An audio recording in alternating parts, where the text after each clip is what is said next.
Mesdames et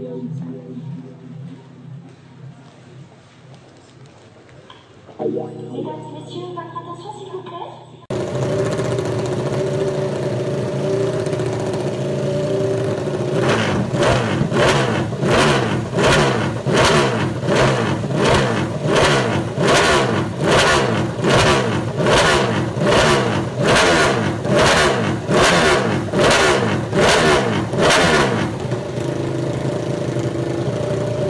Alors Jean-Marie, vous êtes l'heureux propriétaire, entre autres, d'une moto Ducati ex-Stoner.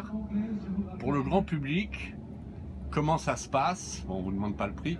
Comment ça se passe pour se porter acquéreur de ça?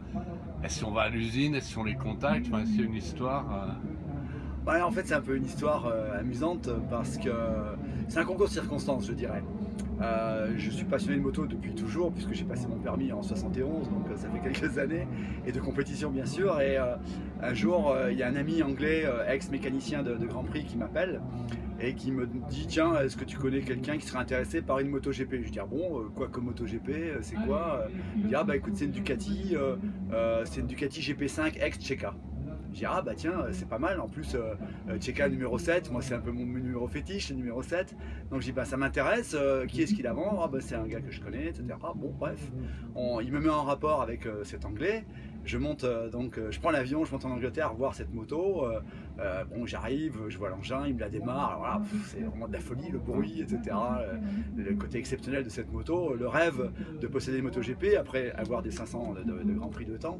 Donc on se met d'accord, je dis: ok, ça m'intéresse, je vous donne une réponse rapidement.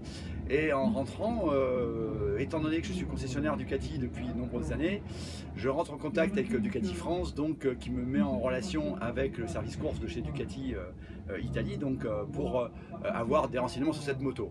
Donc j'appelle, je tombe sur Ernesto Marinelli, donc responsable de la compétition, Superbike et autres, et je lui parle de cette moto à vendre, s'il la connaissait, qu'est-ce qu'il en pensait, etc. À ce moment-là, il me dit: oui, effectivement, on la connaît. Bon, c'est une moto qui était remontée avec un stock de pièces, donc c'est pas tout à fait une authentique, même si les pièces sont des authentiques pièces de Ducati GP. Mais bon, malgré tout, bon, voilà. En fait, il me dit pas grand-chose finalement cette moto. Il m'en annonce pas plus. À ce moment-là, je dis: bon, bah, à moi de décider. Sur ce, j'appelle cet anglais. Je dis: ok, je prends la moto. Une semaine après, Ernesto Marinelli m'appelle. Il dit: tiens. Il me dit: ouais, bonjour, est-ce que tu es toujours intéressé par une moto GP? Je dis: oui, oui, je suis intéressé, effectivement. Je dis: nous, éventuellement, on en vendrait une. Je dis: ah bon, laquelle? Celle de Stoner. Je dis: quoi, celle de Stoner? À ce moment-là, j'étais vraiment extrêmement surpris, bien sûr, puisque la moto Stoner en vente, j'y croyais pas. En fait, c'est encore une fois un concours de circonstances. Il faut se rappeler que fin 2010, Stoner a claqué la porte chez Ducati et est parti chez Honda. Ducati s'est donc un peu vexé de ce départ et ils ont donc décidé de se séparer des motos 2010 de Stoner.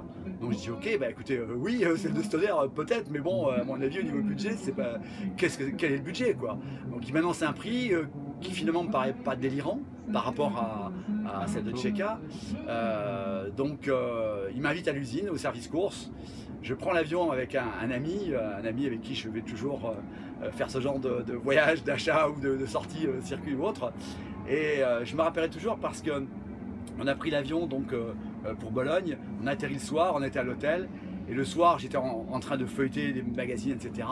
Et je me disais en moi-même, je me disais: ah non, je peux pas faire ça, je peux pas acheter une moto à ce prix-là, c'est dément, quoi, je peux pas le faire. Moi, je dis: bon, on est là, on est invité à visiter le service course chez Ducati, c'est quand même exceptionnel, parce que même moi en tant que concessionnaire, j'ai jamais eu l'occasion d'y entrer, c'est impossible en temps normal. Je dis: bon, bah, on est là, on en profite, on va y aller. Donc là, le matin, on se lève. J'ai pas beaucoup dormi. On se lève, on arrive à l'usine, on est accueilli par Ernesto Marinelli qui nous emmène au service course, département Corse. Je me rappellerai toujours, on arrive sur cette porte entre un terrier, etc. Les portes s'ouvrent, c'est ça, ouvre-toi avec le badge. On arrive au service course et alors là, on en prend plein les yeux.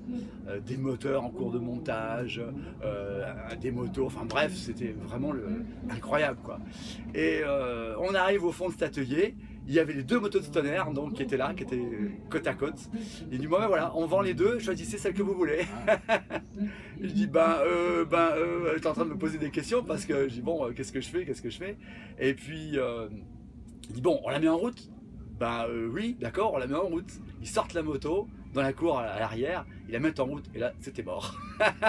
Et là je me suis dit bon allez tant pis, j'y vais. Je crois que j'aurai jamais une deuxième opportunité comme ça dans ma vie. J'ai dit je fonce, je prends. Et donc ils m'ont laissé le choix entre la 1 et la 2 qui sont pas un mulet et l'autre une moto normale. C'est en fait on pourrait dire la B et la X ou la bref. Et donc j'ai choisi celle-ci, celle que j'ai pris parce que cette moto n'avait pas beaucoup de kilomètres.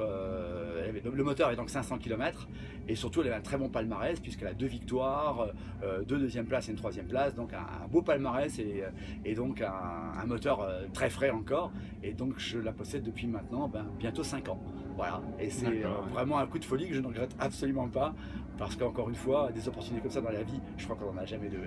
Donc j'étais là au bon moment, au bon endroit, et coup de chance, j'avais le budget parce que je venais de vendre ma concession puisque après 40 ans de bons élevés au service, j'ai décidé de passer la main à mes jeunes associés.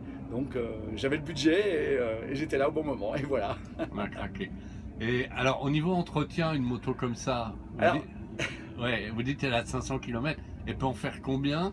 Alors, il faut savoir que déjà à l'époque, le règlement donc, en MotoGP obligeait les constructeurs à n'avoir que 6 moteurs par année. D'accord ? 6 moteurs par année, ça veut dire que chaque moteur a été conçu pour tenir au minimum 2500 km sans aucune maintenance puisque les moteurs sont plombés et on n'a absolument pas le droit de démonter quoi que ce soit entre les courses. Donc un moteur étant fait pour durer 2500 km, le mien n'avait que 500 km. Moi j'en ai fait 800 depuis que je l'ai.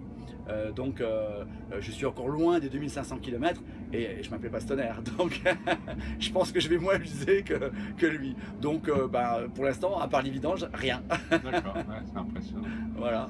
Bon, alors si on en suit pour conclure cette interview, si on suit votre raisonnement, aujourd'hui ils sont plus fâchés avec Stoner, ils vous en proposent 10 fois le prix. Non, ça m'étonnerait. Ils sont pas spéculateurs, je pense pas que ça les intéresse. Mais Stoner va arriver dans l'atelier et dire mais où sont mes motos? Alors, bien sûr, ils ont vendu la 2010 parce que c'était celle avec laquelle il avait quitté Ducati, mais ils ont conservé les autres, dont la 2007 championne du monde, bien évidemment. Alors qu'en 2010, ils ont mis celle de Nicky Hayden, par exemple. Donc, ils ont des motos de Stoner, c'est pas un problème. D'accord. Merci Jean-Marie. De rien, c'est un plaisir. Mesdames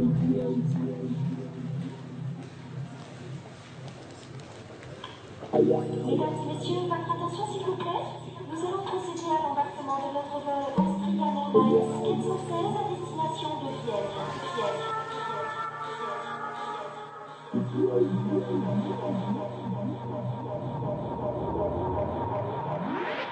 Vienne.